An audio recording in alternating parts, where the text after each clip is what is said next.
मेरा पसंदीदा उस्ताद। मेरा पसंदीदा उस्ताद पर हम 10 पंक्तियां करेंगे, 10 लाइनें करेंगे। मेरा पसंदीदा उस्ताद यानी कि मेरा सबसे अच्छा उस टीचर। अमीन साहब मेरे पसंदीदा उस्ताद हैं। आपके जो टीचर होंगे सबसे अच्छे जो लगते हैं आपको, आप उनका नाम लिखेंगे यहाँ पर। अमीन साहब मेरे पसंदीदा उस्ताद हैं। वो मुझे उर्दू पढ़ाते हैं।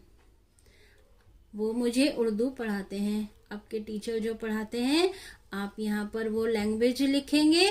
वो मुझे उर्दू पढ़ाते हैं। वो बहुत मेहनत से पढ़ाते हैं। मेरे टीचर वो बहुत मेहनत से पढ़ाते हैं। वो बहुत काबिल टीचर हैं। वो बहुत काबिल टीचर हैं। वो बच्चों से बहुत प्यार करते हैं।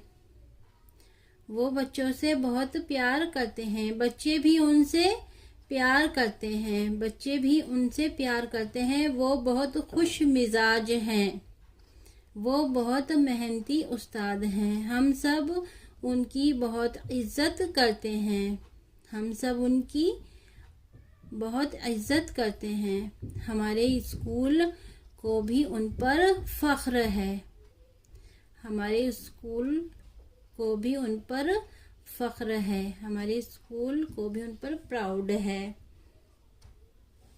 अस्सलामु अलैकुम।